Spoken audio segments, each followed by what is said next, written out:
Swayam Prabha. Digital India. Educated India.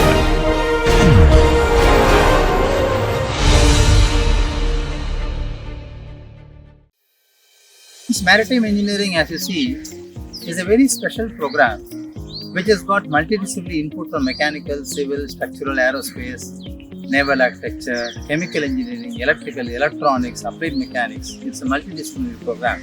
You will find this program is completely different, dedicated to industrial training and thorough capacity building on the new trade of maritime sector. It's a grooming economy which will give you a lot of job opportunities and research frontiers as far as India is growing. And the Blue Corridor effect, which is planned by Government of India, is one of the important mission which requires maritime engineering growth to happen in the country. So this program caters to expected that capacity building in this program. Friends, this is part of a material science engineering laboratory which becomes one of the teaching aid for the maritime engineering program. So when you talk about materials innovation in maritime industry, though concrete and steel have been conventional candidates of choice for engineers, for example, we have titanium vessels, high-speed craft boats made of fiberglass. These are all advanced materials which actually do not come across conventional standard design code of practices. We conduct box furnace test, tube furnace test, vacuum arc melting, induction melting, vacuum induction melting, vacuum sealing unit, which are all present in this laboratory is a small segment of material science laboratory. Friends, a typical furnace where the operating temperature for testing specimen can go as high as 12 degrees Celsius. Generally at room temperatures and ambient condition, the mechanical properties will not alter much. As you see in the course lectures, you will notice that strength of the material get degraded when the temperature rises beyond 600. Therefore, when you talk about fire resistant design, you must also choose an alloying element such a manner that the strength doesn't degrade beyond 600 degrees Celsius at all. Welcome to the ambience of IIT Gandhinagar lecture theatre. This is one of the interesting classrooms where the maritime engineering classes will be conducted. We have got state-of-the-art projection facility and good audio-visual recording systems. Once the lecture is over, you see the system here. We can generate the PDF files of the lecture directly and you can email the PDF files directly to your email IDs. So it's a state-of-the-art facility we have in IIT Gandhinagar where the lectures are lifetime recorded and shared with the students immediately. This is the IIT Gandhinagar library. This has got all collections of books which are referred as the standard textbooks and references for the course and the program. It also has lot of online editions of design code of practices and reference materials and e-collections of various video lectures of international courses and programs related to maritime engineering. We will be taking you around to the advanced material manufacturing units. So you will have state-of-the-art facilities available at IIT Gandhinagar. So welcome to the program to join MTech and PhD at IIT Gandhinagar Maritime Engineering. So please try to enjoy and take the advantage of this to the maximum. Welcome to the program and welcome to IIT Gandhinagar.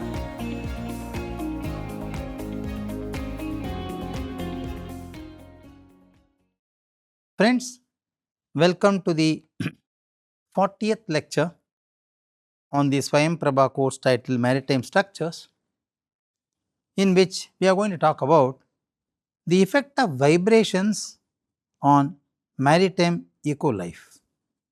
There is a very increasing concern about this in the present scenario, especially when we go ahead to create a blue corridor and we are depending on integrating all the ports of the peninsular India for improving the maritime sector. The marine ecological disturbance is one of the serious concerns. So let us play something about this and see what are the vital factors which causes worry about the maritime eco life concerned to vibrations of structures in sea. So now the question comes, which structures in sea vibrate? Okay, that is the first question. Let us say maritime structures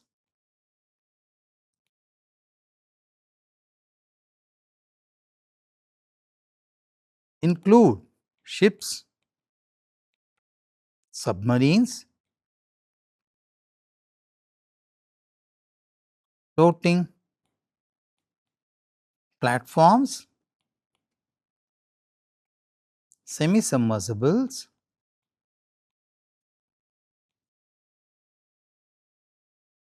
drill ships, LNG platforms, and so on. All of them which I have listed here are more or less flexible structures. Okay? So, what do you mean by flexible structures? These structures undergo or designed to undergo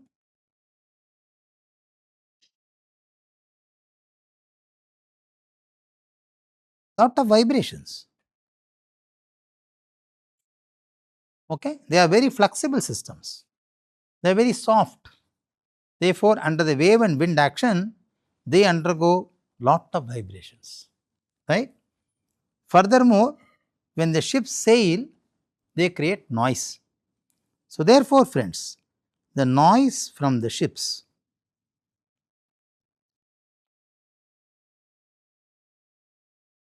and the drilling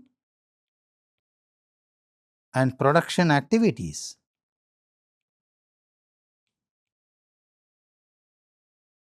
from the offshore structures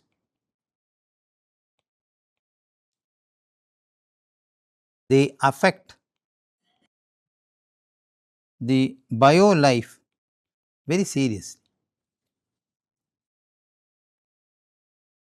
Now, the outway to this is dolphins modify their vocal signals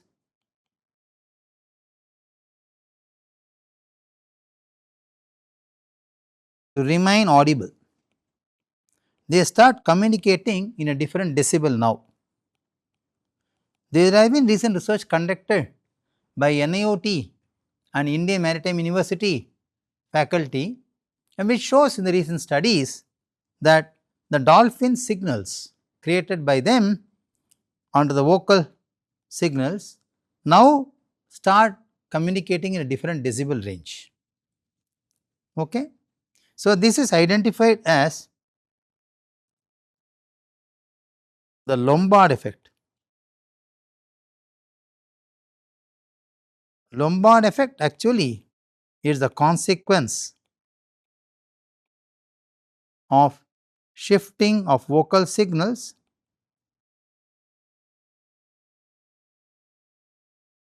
of dolphins due to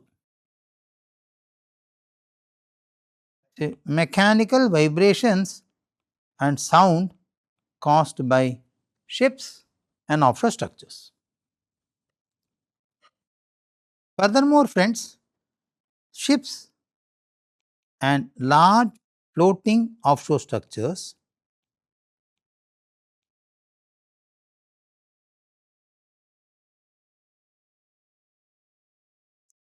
develop whistles and blasts as they sail. Okay?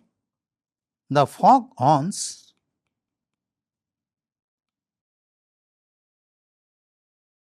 of the ship develop sound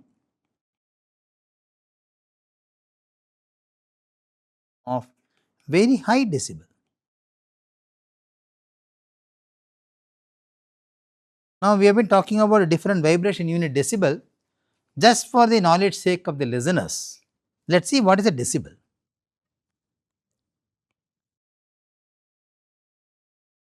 Decibel is a unit of measurement.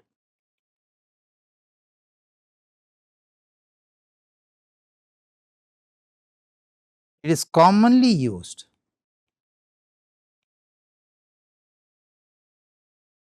to vibrating measurements or vibration measurements. It is defined as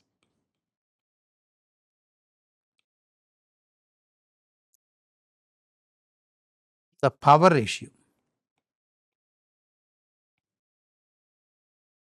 In fact, I should say defined in terms of power ratio. So, dB is given as 10 log 10 to the ratio of P1 versus P2. So, it is actually the power ratio. Sometimes what happens, you need to amplify the signal received underwater to hear it on board. So, the amplification is the trouble here. Okay. Let us see what is the consequence of this. If the power proportion is square of the amplitude,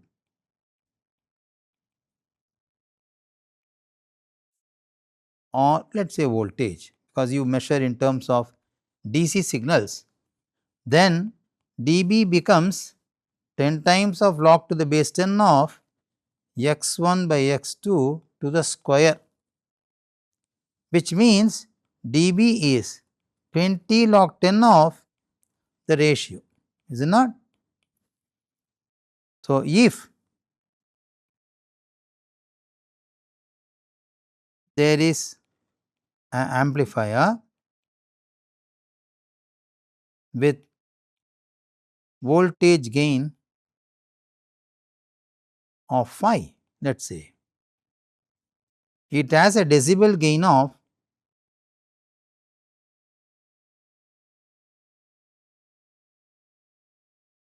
dV equals 20 times of log 10 phi, which is approximately 14 times. So, the power amplification of phi times just phi gives you 14 times amplification in decimal value, and that is the disturbance causing to the echo life. Okay. So, for example, if the dolphins have to communicate within their children and the family etc. in sea in a low decibel voice, if you maintain a noise which is of a very high decibel value, dolphins actually have to shout to communicate, right. So, they change the signal of the vocal. We call this a Lombard effect. This is a very dangerous issue, because if they are not able to shout, if the parent and the children dolphin cannot listen to their warning signal given by the parents, dolphins are in threat under the passing vessels. So, that is the trouble here actually. Okay. Furthermore, friends, ships also create noise.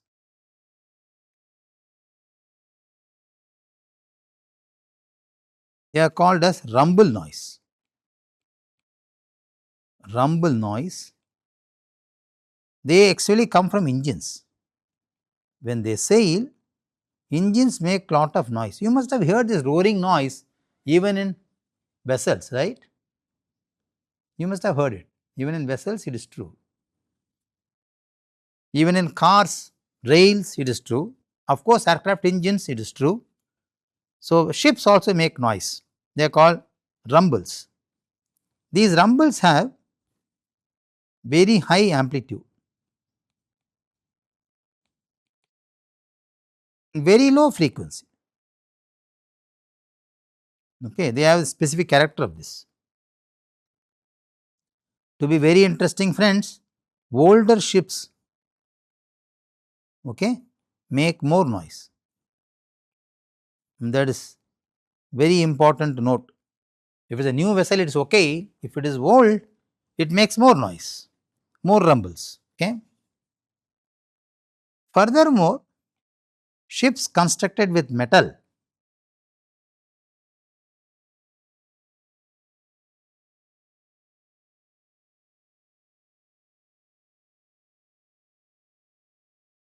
like steel creates something called creaking noise. How this is happening?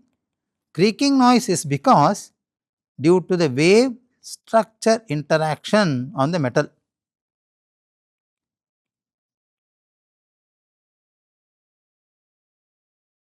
Okay. When the sea is more rough then this creaking noises of high amplitude.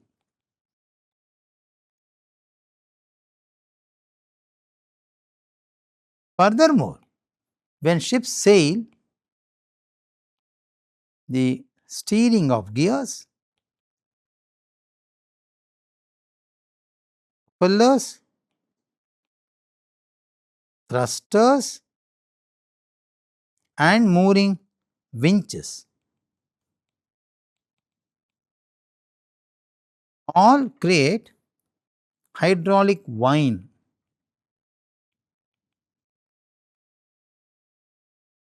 They are of very high amplitude sound. So, all this put together disturbs the silent life of maritime eco family. Okay. Now, with the increase in sea population,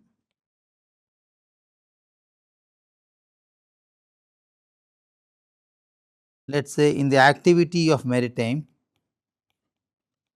corridor,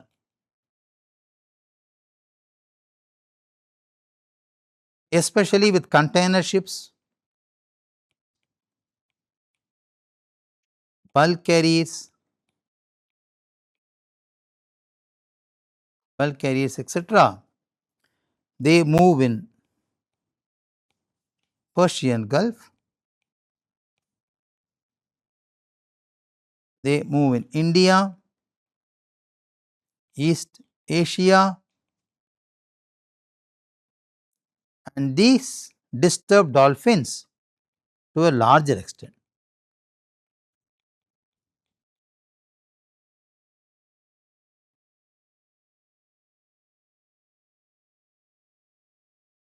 Because dolphins actually have a specific character.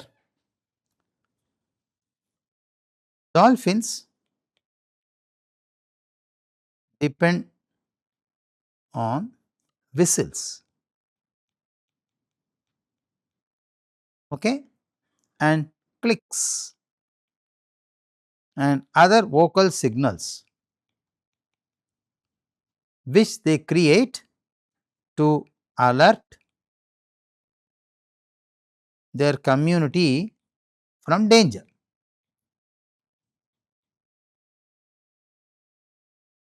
It is through this mode the mother and the father communicates to the children dolphin. Okay?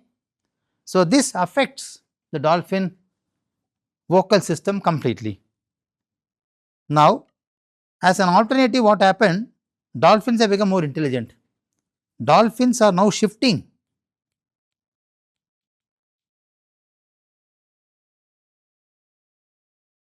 their signals to high frequency. They have started shouting, okay, to high frequencies with long durations. They shout longer, high frequency, long durations. This is a Lombard effect. Now, under the activity of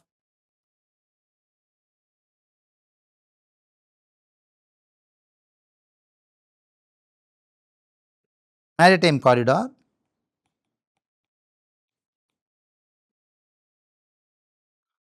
dolphins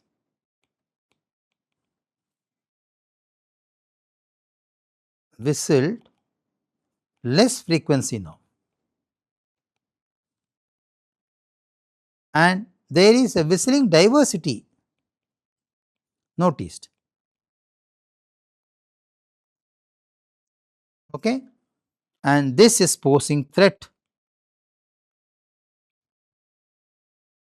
to the marine ecosystem.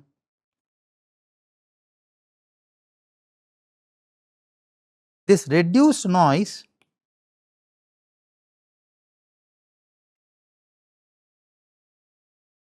by the dolphin are not able to hear with the community, it affects their communication channel.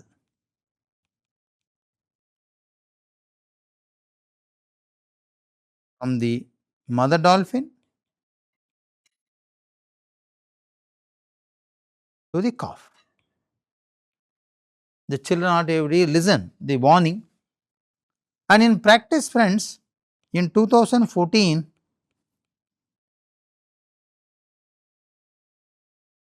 Portugal Sado estuary reported acoustic change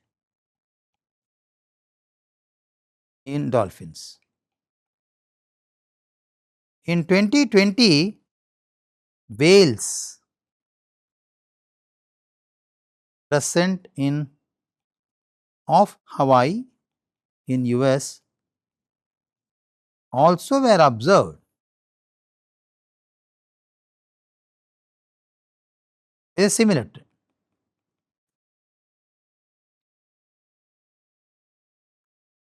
When you talk about Indian Maritime Corridor,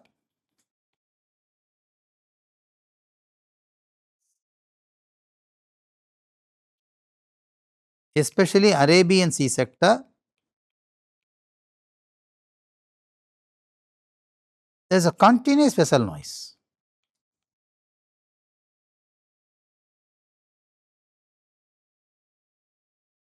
With very high intensity. Now the question comes, how will you mitigate them? What are the methods of mitigating this noise?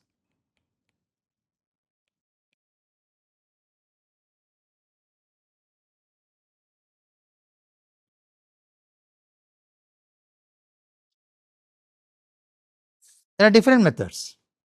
One, use quiet propellers. They are quite expensive and they have a very low driving capacity. Because generally when propellers are designed for higher capacity, they make noise. 2, improve the hull design of the ship to reduce the cavitational effect, because the noise essentially comes because of the cavitation effect. 3, design the system with vibration mitigation methods.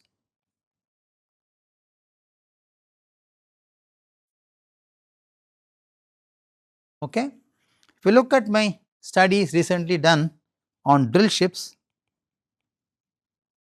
with AI driven passive methods of dampers to control the response, is one of the methods recently adopted to control the mechanical vibrations and the response quantities of drill ship using artificial intelligence. Please see the papers, Google them around, you will find out these papers authored by me and Mahalashmi. Please see these papers for additional learning, how they can be used for response control. The fourth option could be reduce the vessel speed. Now this has a different consequence. When you reduce the vessel speed, it consumes more power. More power means more fuel. More fuel means less economy. Fifth one, reroute the traffic. So wherever you find dolphins, do not sail there. Reroute the traffic. But again, this will have a long term effect on maritime economy. Lastly, develop noise control mechanisms or noise mitigation mechanisms and fit them with the vessels. So friends, mechanical vibrations caused by offshore structures and ships also endanger the maritime ecology. So one should work on this. Lastly friends, we will touch upon one more topic, which is actually about the natural disaster and the preparedness.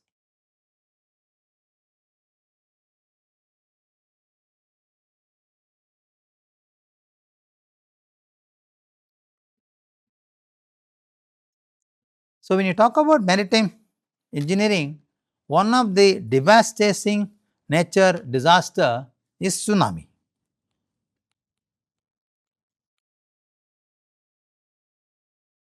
So, it is proud to know that Indian Ocean tsunami warning system is one of the most powerful warning system in the Indian Ocean, which is superseding what is prepared and developed in US, Australia and other countries. So, our institution like INCOIS has developed in-house indigenous tsunami warning systems under the leadership of Dr. Shailesh, who was then the director and now presently the director of National Institute of Advanced Studies in Bangalore. And let us look at some important points how the tsunami warning system developed indigenously by India is successful. You know, the tsunami warning system has got three vital parameters which should control. Okay.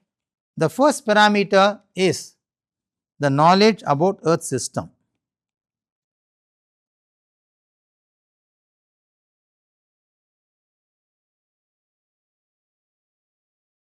The second pivotal point is about the social system and the governance.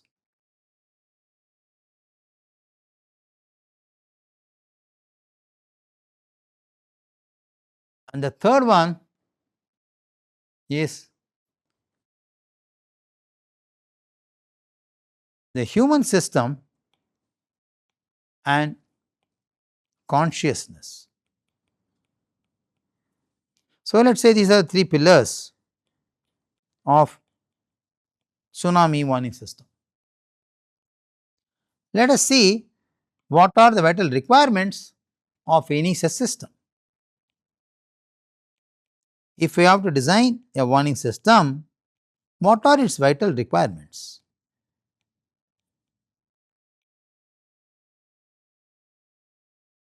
First, we have to clearly understand the hazard posed by tsunami.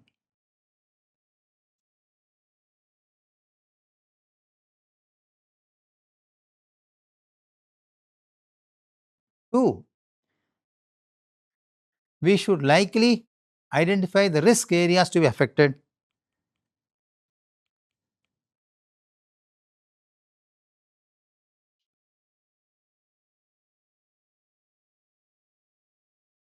Along the coastal side by tsunami if it occurs. Thirdly, friends, we must identify collaborating institutions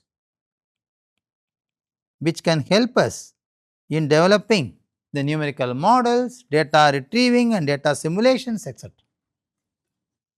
The fourth one is of course data recovery. The fifth one is detection and monitoring. This is very vital because tsunamis are generally caused by earthquakes of a minimum magnitude of let us say 8.0. Okay. Lesser than that it may not cause tsunami.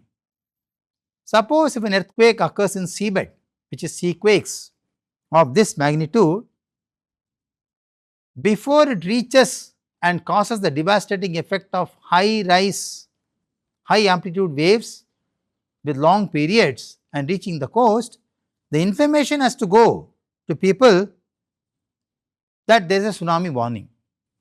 So, we are working on detection within 10 minutes of occurrence of the tsunami. So, 10 minutes is our control time for developing the detection system. So, we should also be very strong in modeling and forecast.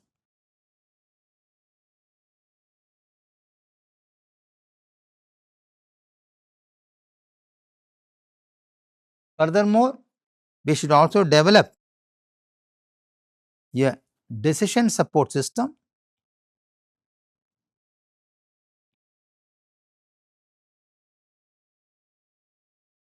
and then later on we should also identify performance indicators for developing this tsunami warning system. Now let us talk about some properties of tsunami very quickly for our knowledge sake. Tsunamis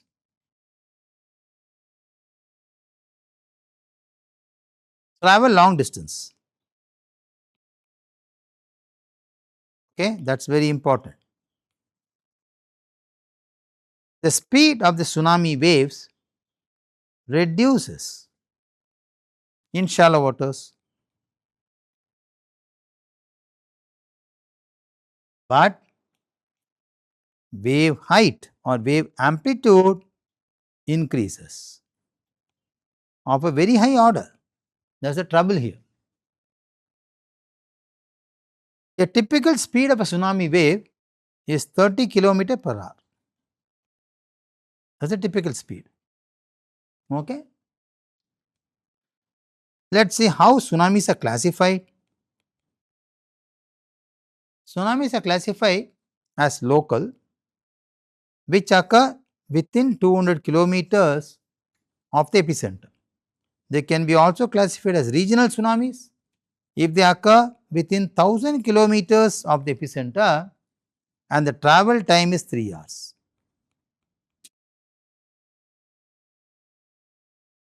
You can also classify them as distant tsunamis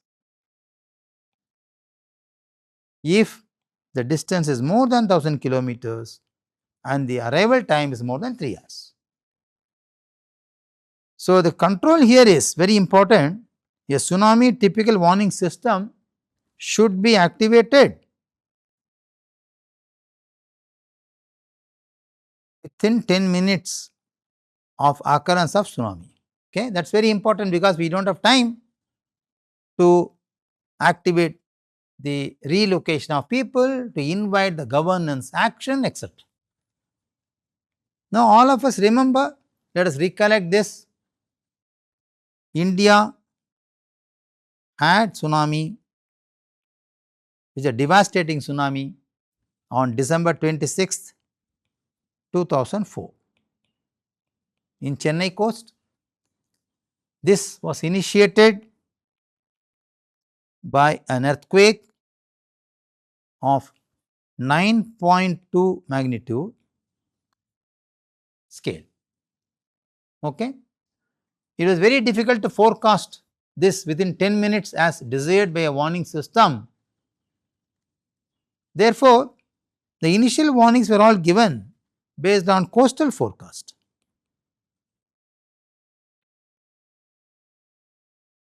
And sea level warming.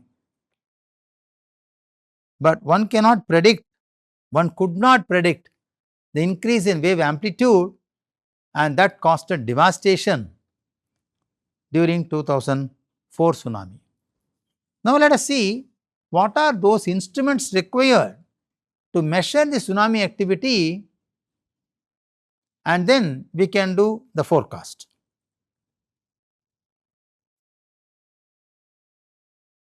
So, the components of tsunami early warning system is now on the screen. So, you have to have a strong seismic network,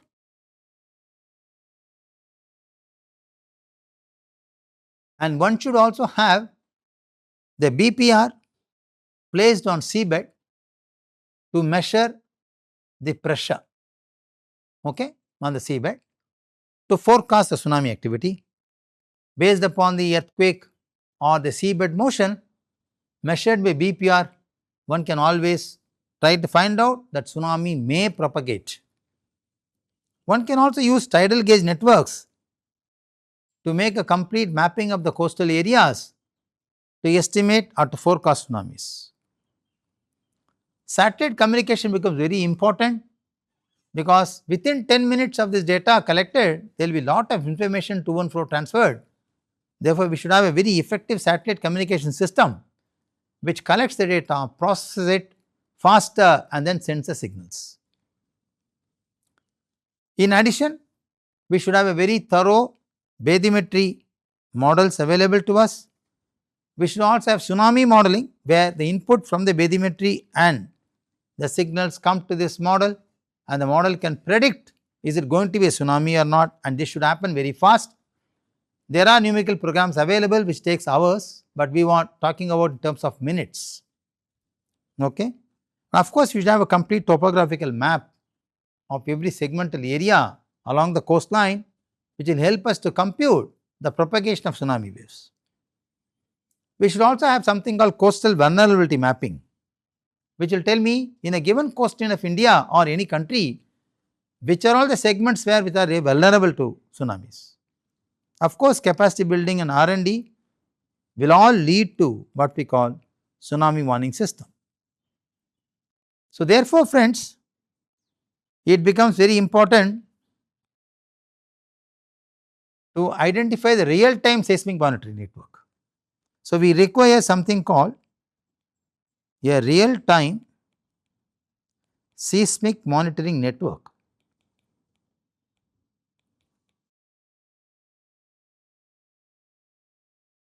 So we should have seismic stations all along the coastline and different places where the seismic activity can be exchanged and recorded not only in India, but also in other allied countries where the data can be exchanged. So we need to have more seismic stations not only in Indian coast, so outside also. So we need to have a share the data and exchange the data, because if you do not share, you won't get the data for prediction. Okay. So what data should be shared? Any earthquake whose intensity more than 6 needs to be shared. So we need seismic stations where they will record the signals, and if they are more than 6 indicated magnitude, it should be shared. Okay. In addition, the bottom pressure recorders, what we call BPR,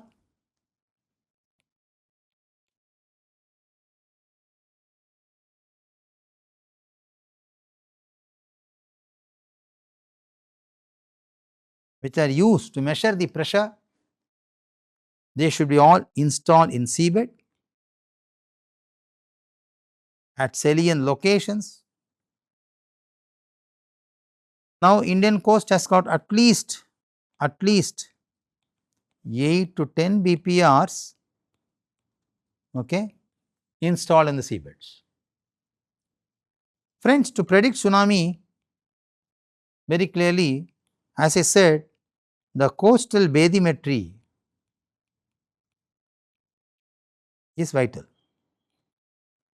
It gives you very important information about the storm surge as well as the bathymetry, very important. Therefore, friends, based on this data, one can prepare what we call coastal vulnerability mapping.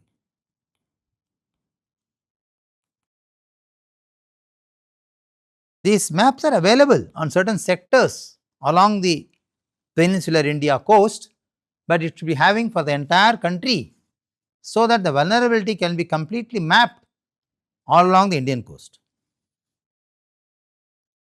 Friends, it is very important that we should be proud. India is the only country where the ocean is named after the country. So we are supposed to protect our people residing along the countryside, along the coastal side, so that we are proud about our infrastructure system protected along the coast sides. Okay. So tsunami warning system has got difficulties in development, but there are major challenges as well. So what are the challenges which are generally foreseen when you develop a tsunami warning system? Tsunamis can also occur because of non-seismic events like landslides, volcanoes, which are very difficult to be mapped. Secondly, the near field tsunamis, which are less than 200 kilometers, it is very difficult to monitor them or early predict them because they reach the epicenter point very fast.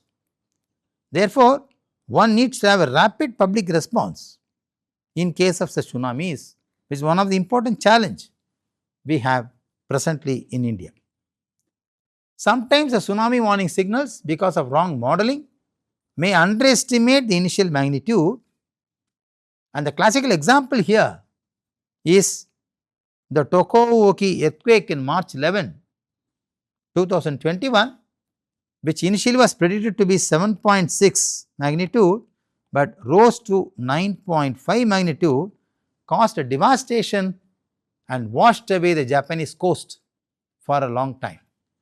Okay, it is very difficult that sometimes the hydrological models or the oceanographic models underestimate the initial magnitude, and if the magnitude is less than 6.8.0, we may think tsunami may not, but the wave height or the wave tidal height increases, causing high magnitude, and that resulted in a tsunami. Classical example, it happened on Japan coast. The other challenge could be wrong fault mechanism, that is, we are working on an unknown displacement direction of the rupture propagation.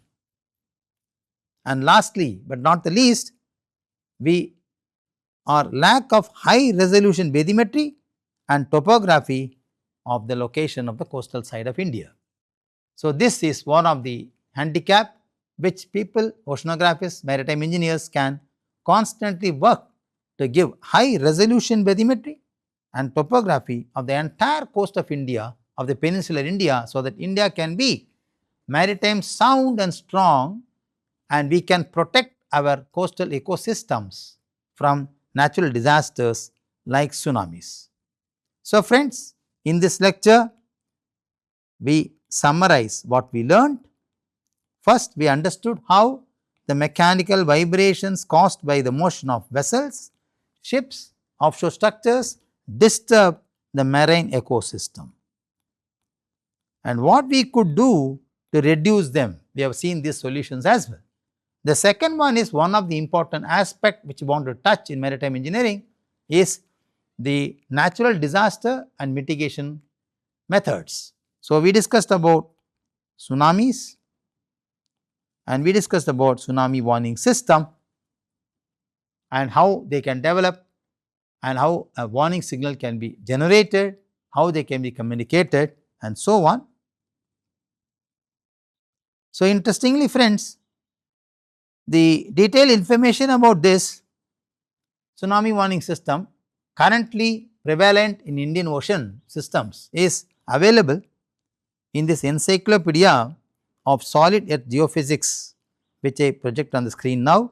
Thanks to Professor Nayak and his colleagues Srinivasan and Pattabhirama Rao for a wonderful presentation made and developed the tsunami warning system for Indian coast, which is now advanced, practiced in INCOIS, Hyderabad.